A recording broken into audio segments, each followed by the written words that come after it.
Mukhang tuluyan ng tatalo ng bakod. Ito pong si Senator Joel Villanueva at saka si Senator Mark Villar, mga tol. Bakit po natin nasasabi ngayon yan?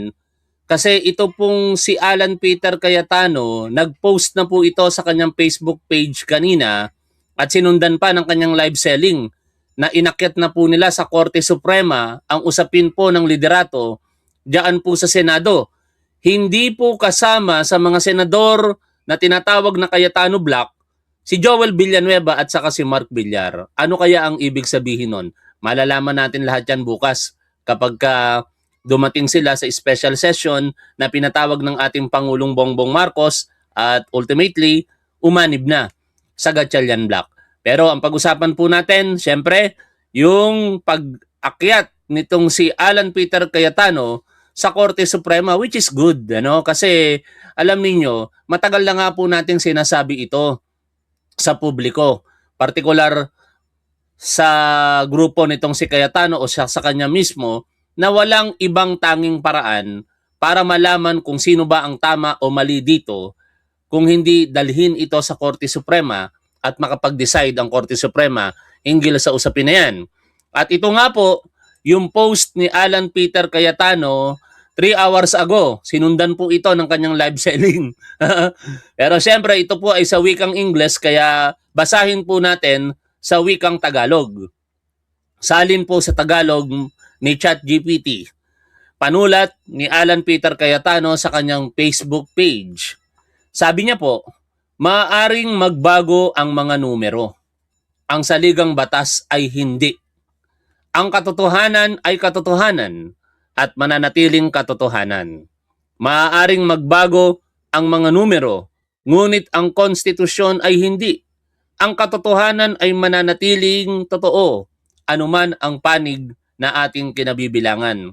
Naniniwala kami na mahalaga ang katotohanan at na ang saligang batas ng Pilipinas. Parang mali yata yun, Basahin ko po in English. We believe that truth matters and that the Philippine Constitution, the basic law of the land, provides a framework for seeking and living the truth. Yun po yung sa wikang English, mali yung pagkakatranslate dito nitong si ChatGPT. Anyway, naniniwala kami na kapag ang mga pangunahing katotohanan ay ito na pala, ay nailalagay sa panganib, itinatago o minamanipula tungkulin ng malingkod bayan na kumilos.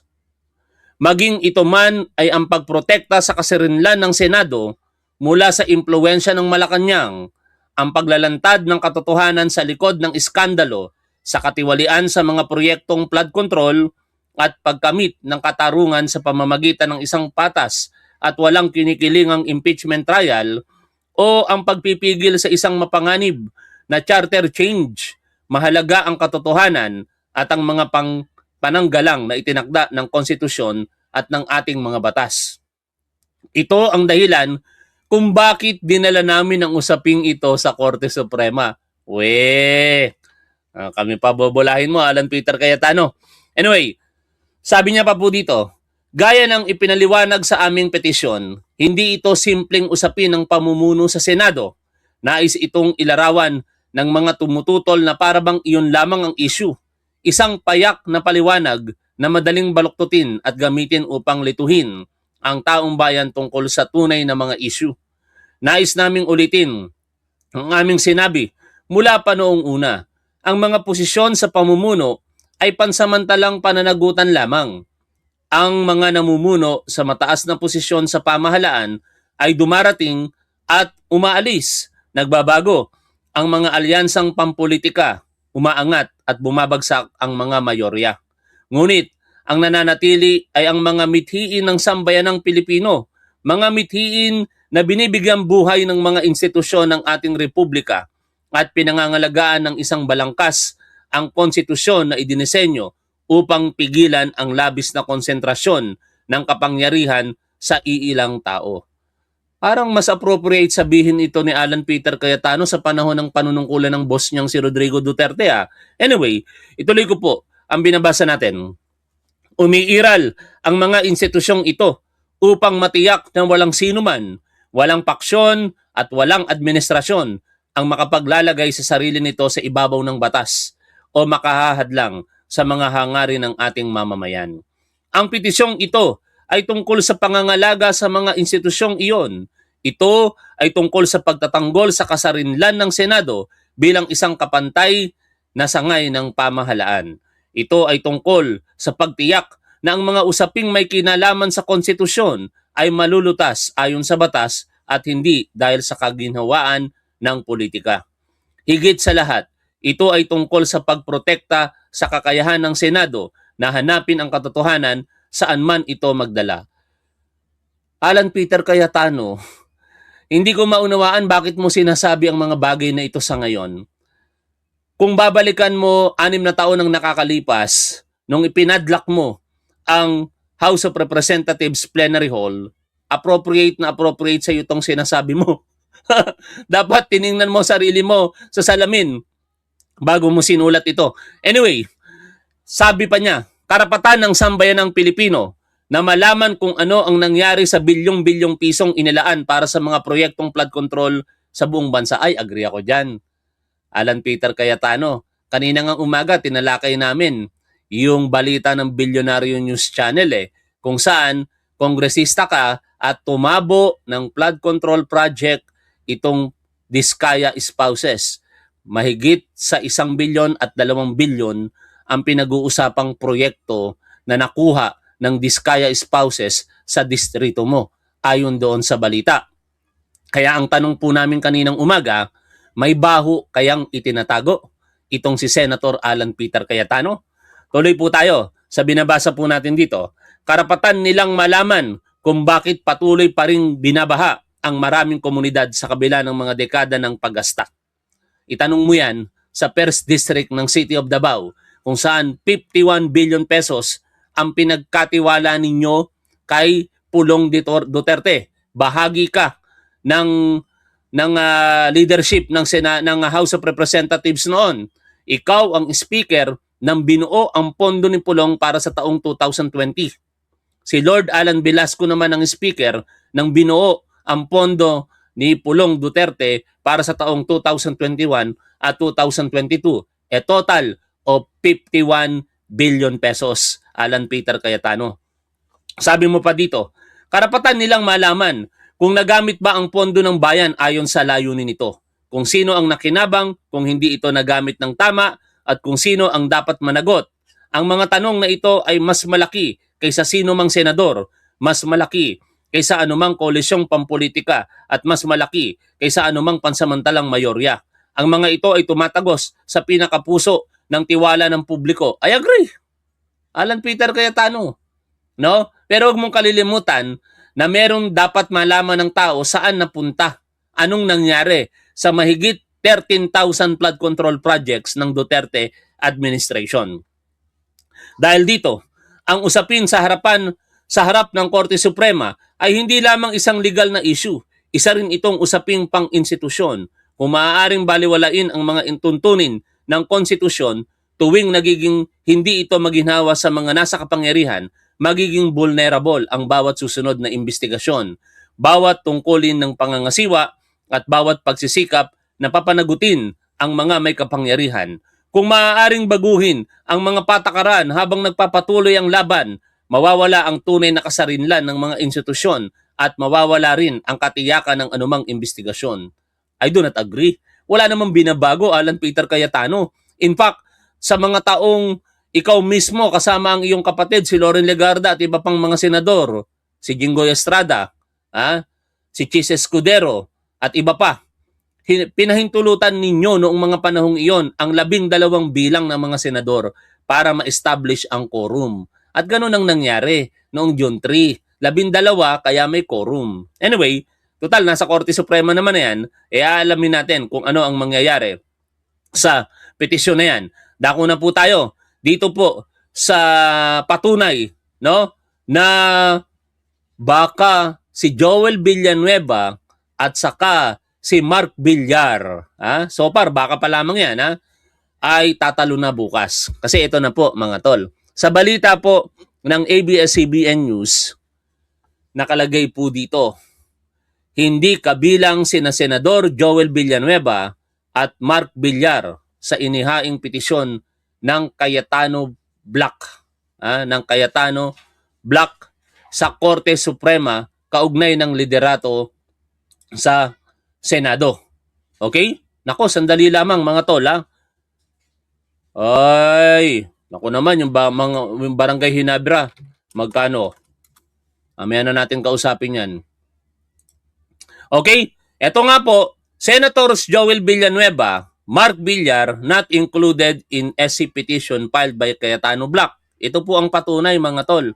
Sino-sino ang mga senador na sumama na lamang dito kay Alan Peter Cayetano, maliban kay Joel Villanueva at saka kay Mark Villar. Babasahin ko po ang mga nagpetisyon sa Korte Suprema ng mga senador.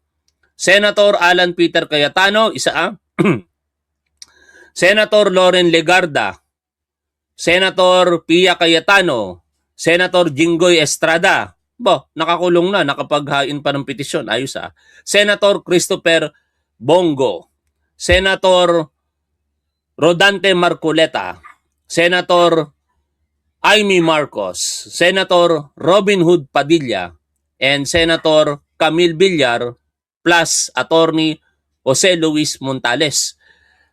Siyam na senador lamang po ito mga tol. Wala po dito si Senators Joel Villanueva at Senator Mark Villar. Ano ang ibig sabihin po nito? Baka bukas malalaman na po natin ang tamang kasagutan dyan. Kasi ngayon, spekulasyon at chismis pa lamang ang nangyayari. Nalilipat na di umano, ito pong si Joel Villanueva and probably si Mark Villar at isa pa nga raw pong babae. Pero malamang hindi na totoo yung babae. Kasi sumama dito po sa siyam na senador with Alan Peter Cayetano. Pakinggan po natin ang balita kaugnay po niyan. For the details, we have mobile journalist Merimon Reyes. Merimon, go ahead. Diego, good afternoon. Kaninang around noon, nagsalita si Senate President Pro Tempore Sherwin Gatchalian in an ambush interview at sinasabi nanlinin lang daw at nagdudulot ng pagkagulo itong dati kongresista si Mike Defensor dahil sa kanyang announcements online na may isasagawang hearing ang Blue Ribbon Committee ngayong araw. Nor nitong mga lumipas na araw, may mga pronouncement kasi itong si Defensor. At ang sinasabi ni Senator Sherwin, hindi naman daw member nor chairman ng Blue Ribbon Committee itong si Defensor, so hindi niya alam bakit nag-post or nag-announce online. Plus, ang kinakausap niya rin ngayon, ang chairman ng Blue Ribbon Committee na si Senator Erwin Tulfo para aralin at tingnan yung mga legal na hakbang na maaari nilang gawin to address this, including kung sakaling magkakaroon ng filing of cases. Ang huling nasabi kasi ni Senator Erwin Tulfo, baka raw usurpation of authority and such. And tuloy-tuloy naman yung kanilang coordination so far dito, pero wala pang formal na announcement ang Blue Ribbon kung kailan talaga yung susunod nilang pagdinig. On the other hand, yung kampo naman ni Senator Alan Peter Cayetano, nag-file sila ng petition for certiorari and prohibition sa Supreme Court, and ang prayers nito, it's around 87 pages. Makasingit lang, grabe naman to mga scalper, no? Nabili nila yung ticket sa halagang 800 pesos lang yata. Tapos ibebenta ng 5,000 pesos each. Talaga nga naman, sa TV na lang kami manonood. Kaya ko namang bilhin yon. Ang problema lang, parang kinukonsinti na natin itong mga mapagsamantalang tao na ganito, ano? Anyway, Hinebra kasi bukas sa mga tol, kaya naisisingit ko. Hinebra! Sino ba mga Hinebra fans dyan? Tingnan nga natin. Medyo i-light natin yung moment natin. Magtatanong lang ako sandali. Sino po ang fans ng Hinebra sa inyo? Comment 1 kung kayo po'y Hinebra. Comment 2 kung kayo po'y TNT. SMB, parehas kayo ng tatay ko nung nabubuhay pa. Pero pagka Hinebra ang may laban at walang laban ng SMB, Hinebra din ang tatay. Ang daming mga Hinebra. Merong isang TNT, kangkong Tawag nila sa Hinebra, kangkong Sa TV na lang ako manonood Pero pag-isipan ko, kasi gustong-gusto ko talagang manood sa live, titingnan ko, baka matawaran ko kahit 4,000. O tuloy po tayo dito. Ang prayers nito ay yung nais nila na magkaroon ng cease and desist order sa current Senate operations. Kine-question nila yung current committee chairmanship, kine-question nila yung ginawang session noong June 3 and they wanted to be declared null and void. Kasama na rin dyan yung matagal nang kinokontest nitong Cayetano Block ever since nagkaroon nga ng balasahan sa liderato noong June 3 na hindi valid yung quorum of 12 senators na ang naging basis nito ng Gatchalian Block ay isang ruling naman ng Supreme Court. So kabilang din dyan, pinabalikan ni Senator Cayetano sa live stream niya kasi ngayon ongoing siya, yung nilalaman ng petition nila na patuloy na kine-question itong current power struggles and yung shifting, and they're hoping magkaroon muna ng cease and desist sa operasyon ng Senado. So, Naku po! ongoing pa ngayon yung live stream ni Senator Cayetano, pero what we know, Grabe naman yun. Ano? Anong gusto mangyari ni Cayetano? Hindi na magtatrabaho ang Senado habang nakapetisyon sila sa Korte Suprema. Grabe naman yan, Alan Peter Cayetano. No? Kakaiba ka talaga. Oh. Ngayon, may buwelta siya. Diyan sa bahagi po ng live selling niya na yan kanina, sa balita po na ibinahagi ng News 5, nakalagay po dito, buwelta ni Cayetano sa lipatan ng paksyon sa Senado. Mukhang mangyayari na talaga bukas, mga tol. Mukhang tatalo na talaga si Joel Villanueva at Mark Villar. Binuweltahan ni Senator Alan Peter Cayetano ang Gatchalian Block sa Senado na nakakuha lamang umano ng miyembro dahil sa pananakot at panunuhol. Kaya ayon sa mambabatas, kunin na ng kabilang bloke ang lahat ng posisyon at committees maging ang Senate presidency. Huwag lamang ang Blue Ribbon Committee upang magpatuloy ang pag-usad ng katotohanan. Ano ka, bali? bakit ibibigay sa inyo ang Blue Ribbon Committee? Puro kasinungalingan lamang ang lumalabas sa ginagawa ninyo doon. Hanggang ngayon nga, ewan ko kung natapos na, meron pong press conference ang mga marites at kung sino-sino ang mga pinagdadadamay na. Pagkatapos nito, yun ang pag-uusapan natin. Okay? Balik po tayo rito, pakinggan ninyo at nang mainis din kayo dito kay Alan Peter Cayetano. Kung 13 na sa kanila, congratulations. We know how you got it, sa pananakot, panunuhol, sasabihin, ikukulong. But sabi namin na anytime na 13 kayo, kayo na mamuno. Pero hindi magbabago principle namin. Kaya ang tanong ko, kung makukuha nyo yung 13, buburahin na naman natin yung flood control or IFRO front and center natin to. Lahat, kinukuyog nyo buong Pilipinas na magkaroon ng impartial na impeachment. Pero ayon yung hindi kayo ang mag-preside. Ayaw nyo na ang numero ay 24. Binabago-bago nyo. Pinost ni Senator Win. Gusto mo, ikaw ang mag-preside. Anong tawag mo sa sarili mo? Hindi ka impartial? Ikaw ba ay impartial? Alam naman namin na ikaw ay nagsisilbi sa mga Duterte. Anak ng teteng to si Alan Peter Cayetano. Hindi na natin patuloy na papakinggan yan kasi ayokong mabuisit kayo na matagal. Baka mag-alisan yung mga manonood natin Buisit na buisit kayo kay Cayetano Matanong ko nga kayo ulit mga tol, kayo ba'y nabubuisit dito kay Alan Peter Cayetano pag nadidinig ninyo? Comment 1 kung kayo po'y nabubuisit. Comment 2 kung kayo po'y natutuwa. Tingnan ko lang ang consensus muli ng ating mga manonood. Kung kayo'y nabubuisit kapag ka nadidinig nyo si Alan Peter Cayetano, mag-comment po kayo ng 1. Kung kayo po'y natutuwa sa kanya dahil maka-Diyos, mag-comment po kayo ng 2. Tuloy po tayo dito po sa ating pinag-uusapan. Dami-dami nabubuisit sa'yo, Alan Peter Cayetano. 7,000 ang nanonood kay Top 1. Baka madagdagan pa yan maya-maya. Ngayon, tumuloy po tayo dito. No? Ito ang isa sa problema ni Alan Peter Cayetano ngayon. Kaya basically, out na ito sa paparating na impeachment trial ni Vice President Sara Duterte. Wala nang question doon mga tol. Sapagkat si Senator Jinggoy Estrada ay nilabasan na po ng preventive suspension for 90 days ng Sandigan Bayan 2nd Division.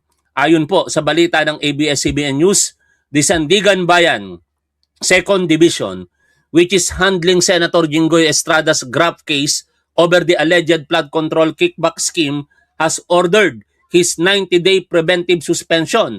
At tama, lahat ng mga paliwanag ng mga abogadong pinapalo po natin, sina Fiscal EJ, Attorney Carlo Ibanez, sina abogada ng bayan, sino pa, sina Attorney Reyes del Rosario, Attorney Rene Bueno, lahat ng mga abogado. Marami pa akong hindi nabanggit, sina Attorney Jen Reyes, Dean Mel Santa Maria, at yung pinakamaliwanag ang paliwanag sa lahat ng mapakinggan ko, at in-include niya kasama ang graph ay si retired Associate Justice Antonio Carpio, no? At ngayon, suspendido for 90 days itong si Estrada. Anong mangyayari? Hindi na siya pwedeng magtrabaho bilang senador sa loob po ng 90 araw. Maliwanag at kasama na po diyan ang pagiging senator judges. Ito po, yung particular na resolusyon o desisyon ng Sandigan Bayan. Nakalagay po dito, in a resolution dated today, June 16, 2026, the Second Division of the Sandigan Bayan ordered the preventive suspension of Senator Jose Jinggoy Pimentel Ejercito Estrada in connection with criminal case number blah blah for violation of Section 3E of Republic Act 3019 as amended. The dispositive portion of the resolution reads, accordingly, in view of the foregoing, this court hereby orders the suspension pendente lite of accused Senator Jose Jinggoy P. Ejercito Estrada from his present position as Senator of the Republic of the Philippines and from any other public office which he may now or hereafter be holding for a period of 90 days from receipt of this resolution, which shall take effect upon the finality of this resolution. Kaya malinaw mga tol na by July 6, ito pong si Senator Jinggoy Estrada ay hindi na po Senator Judges din. Ha? Maliwanag na yon mga tol. Hindi na siya Senator Judges sa July 6 dahil nga po yun na ay covered ng 90 days preventive suspension ng Second Division pa lamang. Tandaan nyo po ito ha. Second Division pa lamang. Ito lamang po yung korte na may hawak ng graph kaya po Republic Act 3019. Kung hindi ako nagkakamali, 5th Division yung may hawak po ng plunder case nitong si Jinggoy Estrada. At sa 5th Division na yan, maaari ding maglabas sila ng isa ding preventive suspension. I do not know kung tama yung aking analysis ha. This is my ordinary opinion lamang. Kasi separate offense po yan eh. Ang sinasabi po ng mga nagpapaliwanag sa batas kaugnay niyan, sa ilalim ng Republic Act 3019 or the Anti-Graft and Corrupt Practices Law, sa Section 13 po nito nakalagay doon, shall be suspended from office. At sa separate law na plunder, yung Republic Act 7080, sa Section 5 po nito, nakalagay po doon, shall be suspended on office. Kaya ang mangyayari, kung ito ay pwede sa Republic Act 3019, mangyayari din po yon sa plunder case nitong si Senator Jinggoy Estrada. Kasi tandaan natin, may bilang po ito, 90 days suspension. Kung ngayon magsisimula yan, ay matatapos after ng 90 days. Kung yung 5th Division naman po ay maglalabas ng panibagong 90 days, probably by next week or next month, di panibagong counting of 90 days po yun. Yan lang naman ang aking pagkakaunawa dyan. Pero i-correct tayo ng mga abogado na mas nakakaalam tungkol po sa bagay po na ito kapag sana matapik po nila para mas maliwanag. Kasi pag abogado ang nagsasalita, may basihan sila. Ito naman ay analysis ko lang. Hindi ko alam yung particular na aplikasyon niyan sa kasalukuyang kinakaharap na problemang legal nitong si Jinggoy Estrada. Kaya muli, isang dagok po yan dito kay Alan Peter Cayetano. Kung siyam na lamang po sila sa petisyon ng Korte Suprema, bali ang mangyayari, 8 na lamang po sila na posibleng humarap bukas. Posibleng humarap bukas diyan po sa Senado na capacitated ng kanilang mandato as senator. No? Si Bato de la Rosa hindi naman po pwede dahil ito po yung nagtatago. Si Mark Villar at saka si Joel Villanueva mukhang malinaw naman na hindi na po nila kakampi dahil hindi na nga po sumama sa petisyon na inihain ni Alan Peter Cayetano sa Korte Suprema. At ngayon, ito na yung mga ilan sa mga pangyayari ng Maritesan kanina. Hindi natin alam, ano yung may lumabas na bola? Bakit may ganun? First time ko makareceive ng ganito, mga tol. May lumabas na bola. Sandali lamang, nagulat ako, naka-live tayo, may lumabas na bola sa live ko eh. O sino yun? si Bini Rod. Ano yun? Bakit merong Send Soccer Trophy? First time kong makakita niyan sa live natin. Anyway, kung ano mo yan, maraming salamat sa'yo, ha? Di ko alam yun eh. Ano ba yun? May soccer trophy? Anyway, ito po yung ilan sa mga nangyari sa Maritesan nila kanina. Kung sino-sino na po yung pinagbabanggit. Pati si Senator Kiko Pangilinan, nabanggit na din po. Sabi po dito sa balita ng Bombo Radio Philippines, idinawit ng dating bodyguards ni dating Ako Bicol Party List Representative Saldico si Senador Kiko Pangilinan na di umano'y nakatanggap ng 50 to 70 million pesos mula sa mga maanulmalyang flood control projects. Nagpresenta ang mga testigo ng mga litrato bilang umano'y ebidensya ng pagtanggap ni Pangilinan ng mga maleta. O, ayan po mga tol ha, dawit na si Kiko Pangilinan ng teteng na yan. Kasi siya yung maghahawak ng subcommittee. At tingin ko, ito yung dahilan kaya sinisira nila ngayon para mawala ng kredibilidad si Kiko Pangilinan. Kung matatandaan ninyo, nung una, ang chairman si Erwin Tulfo, sinira nila yung kredibilidad. Sinabihan nila na ito'y nagdadala ng babae o nagpa-participate sa anti-trafficking, no, in person o nagsasagawa ng trafficking in person. Ngayon naman, since sinabi ni Senator Erwin Tulfo na siya ay mag-i-inhibit at basically ang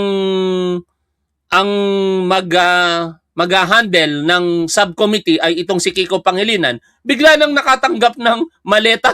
Kakaiba talaga itong mga marites. Tapos itong si Senator Chis Escudero, naging nakatanggap na din daw po ng maleta.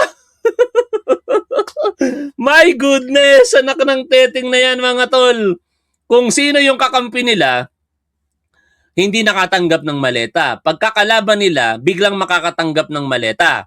O si Loren Legarda, nung una kalaban nila, 'di ba? Nakatanggap daw po ng mga maleta.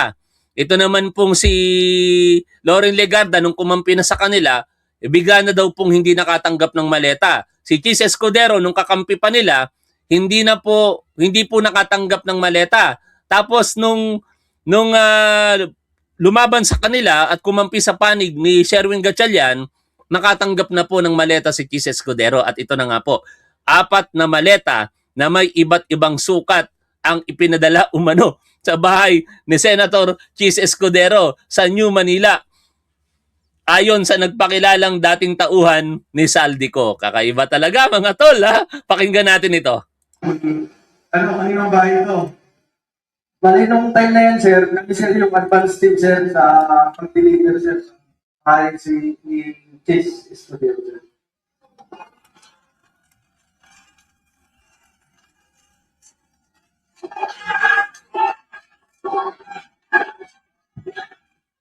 Sino tong, ano yan? Ay naku. Sino tong, Parang palengke yung press conference. Yan ba yung pinagmamalaki mo? Mike Defensor na Blue Ribbon Committee hearing ninyo? Anak ng teteng na yan. Parang nasa palengke.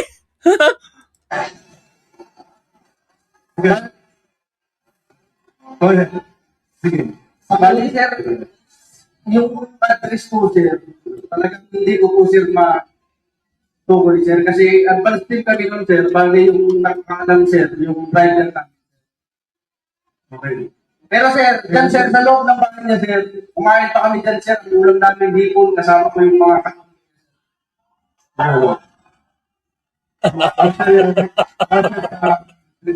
Ay, nako. para lang, massage, para, Parang nasa palengke, anak ng teteng na yan, naghihiyawan, press conference. wala, hindi mo na kaya,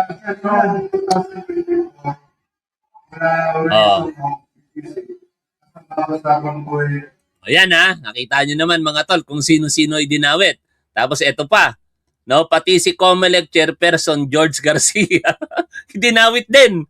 Idinawit ng bagong testigo na kasama sa mga Maleta Boys, si COMELEC Chairman George Erwin Garcia. 10 milyon umano ang laman ng maleta na na-deliver nila kay COMELEC Chairman Garcia. No? Sino pa ang mga dinawit? Ito pa, si General Torre, binanggit din po nila sa kapinangalanan pa nila yung sekretary ni General Torre daw. Sabi po dito, idinawit si Torre. Ipinakita sa press conference ng mga nagpakilalang bagmen ang mga larawan kasama si Metropolitan Manila Development Authority General Manager Nicolas Torre III. Ayon sa mga bagmen, kinausap umano sila ni Torre at binigyan ng alok tulad ng cellphone ng 50,000 o ng 50,000 pesos kapalit ng affidavit na pinasinungalingan ang mga pahayag ni Orly Gutesa. Wala pang reaksyon si Torre kaugnay nito. At kausap ko yung binanggit po nilang pangalan dyan sa press conference na yan, pinalam ko lamang at sinabi nga niya, we have been expecting this. Kita nyo naman, may mga picture sila ni General Torre.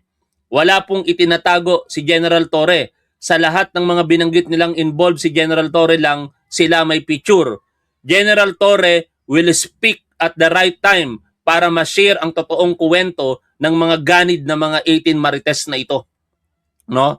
Yan po yung pahayag ng pinagbibintangan nila na sinasabing sekretary daw po nitong si General Torre. Actually, hindi siya sekretary ni General Torre. Nagtataka ako bakit pinalalabas silang sekretary ni General Torre yung binanggit nilang pangalan na yon. Meron akong personal contact doon sa tao. Ngayon, sino pa? Yung dinamay nila, ito pati si Ramon Tulfo, mga tol. Dinamay nitong mga Marites na ito. Sa post mismo nitong si Ramon Tulfo, shinare niya po yung bahagi ng video kung saan dinamay po siya. Sabi ni Ramon Tulfo, tawa siya ng tawa. Sana totoo.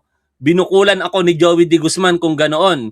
Iko-confront ko nga si Joey when I get home to Manila and ask him where the supot na pera went. Hahanapan ako ng balato ng mga kaibigan at pamilya ko niyan. Supot na puno ng milyong-milyong pera, paano magkakasya ang limpak-limpak na salapi sa isang supot? Bayong pa kung ganoon. Dadalhin sa loob. Ano yung sinabi niya? Yan, sandali. Dadalhin sa loob ng restaurant na maraming tao kung saan kami nagkikita ni Joey na dating PR man ni Resign Ako Bicol Representative Saldico. Truth to tell, Joey and I meet regularly as we consult each other on the tricks of our trade. I have been in the PR business after retirement from mainstream journalism. Whoever taught this guy to implicate me, thank you. I consider it an honor to be in the company of the Maleta Boys. O yan ha. Ito kasi yung sinasabi nitong tao na ito. Pakinggan natin. Nawala yung sounds. Ito. Ito dahil na-open naman to sa mga media personality, dadagdag ko doon si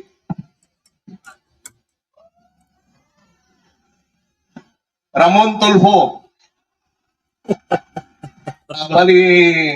Grabe mga tol. Ano ang observation nyo dito sa mga nangyayari? Niloloko na tayo harap-harapan itong 18 Marites na ito mga tol. Hindi na po ito katanggap-tanggap.